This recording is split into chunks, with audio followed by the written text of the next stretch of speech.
네, 올 6월 4일 지방자치선거를 앞두고서 국회 정치개혁특위에서 지방자치 관련 법들을 손질하고 있습니다. 자세히 살펴보도록 하겠습니다. 오늘도 새정치전략연구소 김철근 소장 나오셨습니다. 안녕하십니까? 예, 안녕하십니까? 새누리당이 이제 6월 지방선거를 앞두고서요, 이 지방자치개혁 차원에서 여러 방안을 추진되는 것으로 나왔는데요. 어떤 것들이 좀 있습니까? 네. 그렇습니다. 이 새누리당의 당헌당규 개정 특위에서요, 네. 논의돼서 합의된 내용을 지금 지도부에 보고하려고 하고 있습니다. 네. 지방자치 제도의 틀을 근본적으로 바꾸는 내용들을 지금 담고 있어서 네. 논란이 예상되고 있습니다. 첫 번째는 특별시와 7개 광역시의 구의원을 폐지합니다. 네. 그리고 두 번째는 현재 광역단체장이 3연임을 할 수 있는데요. 네. 2연임으로 바꾸겠다 이런 거고요. 2번만 할 수 있다. 그렇습니다. 예. 교육감을 지금 현재는 정당 공천제가 없습니다. 그런데 런닝메이트나 아니면 공동 후보 도입 등록제를 통해서 네. 사실상의 정당 공천을 하는 이런 걸 좀 추진하고 있고요. 네. 그리고 가장 문제가 되는 기초단체장에 대해서는 네.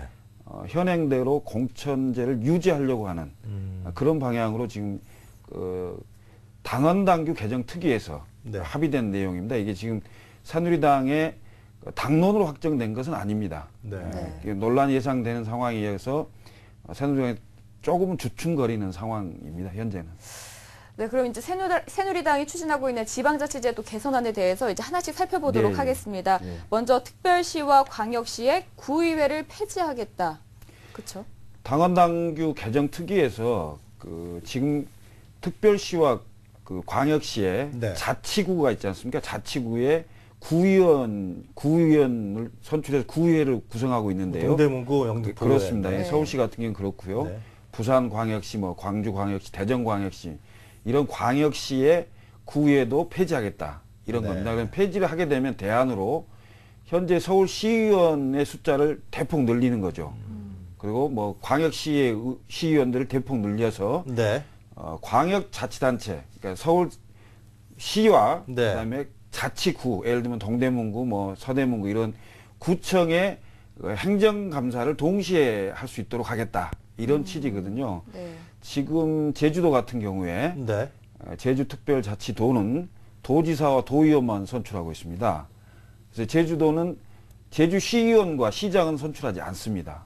그래서 제주시장과 서귀표 시장은 도지사가 임명을 하고요. 네. 그리고 서귀표 시의회와 시의회는 없는 거죠. 네. 그래서 그런 전례를 따라서 네. 광역시와 특별시도 그런 방향으로 가보자는 취지 같아요. 그러니까 만약에 이 안 들어가면 이번 지방선거 때 구의원들 선출을 안 한다. 그런 얘기인 거 아니에요? 그렇습니다. 그러면 민주당이라든가 야권 반응은 좀 어떻습니까? 안철수 의원 쪽에서도 얘기도 나오고 막 그러는 것 같은데. 한마디로 네. 박근혜 대통령의 대선 공약이 네. 그러니까 기초의회와 네. 기초단체장에 대한 정당 공천을 하지 않겠다. 네. 정당 공천을 하지 않겠다는 것을 뒤집기 위한 꼼수가 아니냐 이렇게 비난을 하고 있습니다. 그래요? 예, 뒤집는다는 거예요? 공약을 안 지킨다? 그렇습니다. 현행대로 하려고 하는 거 아니냐 네. 이런 주장인데요. 저는 이제 새누리당이 내놓은 안이 네. 올 6월 4일 지방선거를 앞두고 있는 다급한 상황이기 때문에 조금 문제가 있지만 네. 중장기적으로는 이런 문제도 사실은 검토하고 좀 바꿔볼 필요도 있다. 네. 이렇게 제기하는 사람도 많습니다. 사실 지역에서는 구의원들이 어떤 일을 하는지, 우리 동네 구의원이 누군지 잘 모르는 경우가 많지 않습니까? 그러기도 하고요. 네. 지역 같은 경우는 이제 군 단위로 가면 네. 인구가 2만, 3만인 군이 많습니다. 이런 군에는 10명 미만의 군의원, 기초의원들이 선출이 되죠. 네. 이랬을 때 어떤 행정의 과다 비용 지출이라든가 이런 측면도 있을 수 있어요. 그래서 그런 것까지 같이 검토돼야 될 문제고요.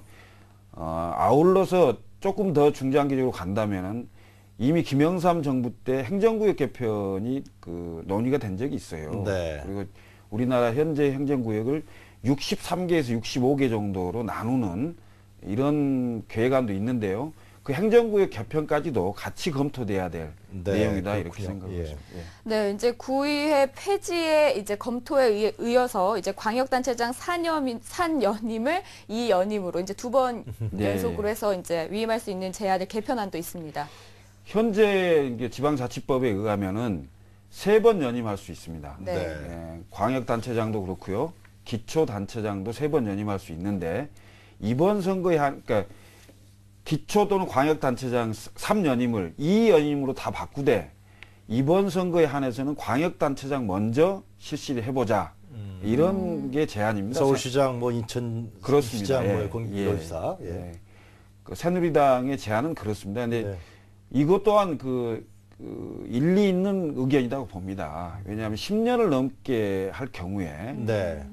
단체장이 토호 세력화되고요. 네. 그다음에 단체장의 그 영향력이라는 게 인사와 예산 집행에 대해서 대단히 큽니다. 네. 그래서 그 어떤 전시행정 뭐 다시 또 당선되기 위한 이런 전시행정에 이런 측면이 있기 때문에 네. 이것 또한 중장기적으로 좀 검토해 볼 만한 얘기다. 2번만 해라 그러니까 3번 하지 말고. 그렇습니다. 예. 이에 대한 또 민주당의 반응이 있을 것 같습니다. 민주당뿐 아니라 네. 그 지방자치단체장들이 반발이 심하죠. 국회의원들은 연임 규정이 없는데 어허. 유독 왜 우리만 연임 규정을 해놓느냐. 네. 그래서 물론 이거 위헌 소송도 한 번 있어서 합헌 결정이 났습니다만 네. 3번에서 2번으로 바꾸는 과정 또한 국민들의 어떤 의견이나 네. 또 공청회나 이런 여러 과정을 좀 거쳐서 네. 의견 수렴이 돼서 좀 수정돼야 되지 않겠나 이런 생각이 듭니다. 네. 뭐 야권이나 민주당에서는 다른 얘기는 없어요. 이거 찬성하는 모양이죠? 이 부분에 대해서는 크게 뭐 이렇게 별로 국민들한테 할 얘기가 없는 모양이죠.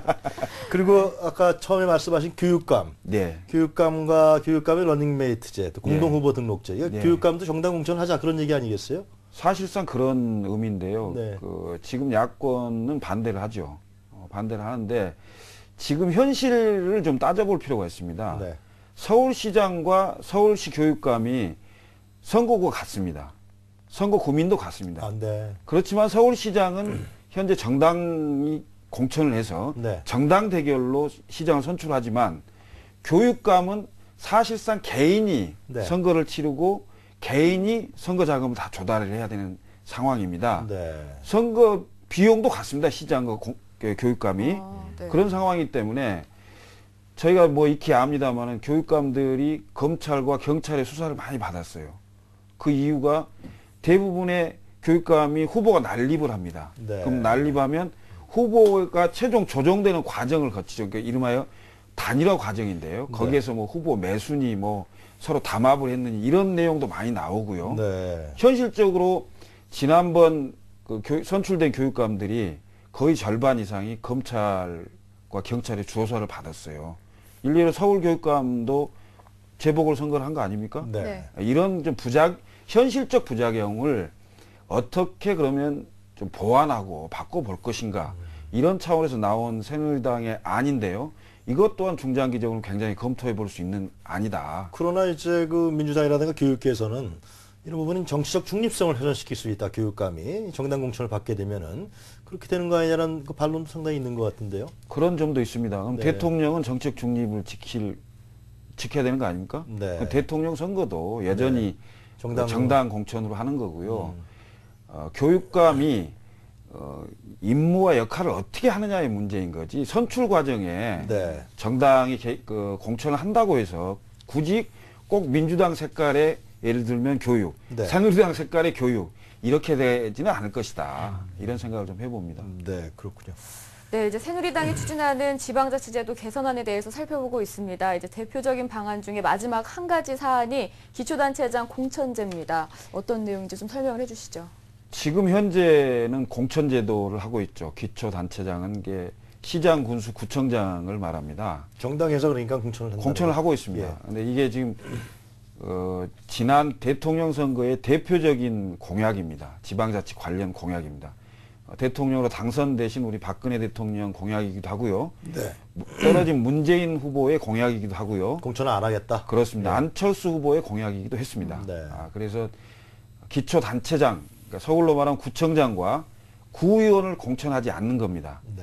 그러면 공천을 하지 말자고 하게 된 이유가 있습니다. 그 이유는 뭐냐면 중앙정치 애속이 됩니다. 네. 소위 말하면 국회의원들이 구청장과 구의원을 그 줄 세우기 위해서 자기 선거에 활용하고 네. 뭐 이렇게 하는 것 폐단이 너무 많다. 네. 그래서 그러면 공천을 하지 말아보자. 이렇게 이제 어느 정도 합의가 됐던 거고요. 네. 지금 현재 국민들의 여론조사도 가장 높습니다. 그런데 이걸 하고 싶지 않은 쪽과 하고 싶은 쪽의 그 내심을 제가 좀 말씀드리면 네.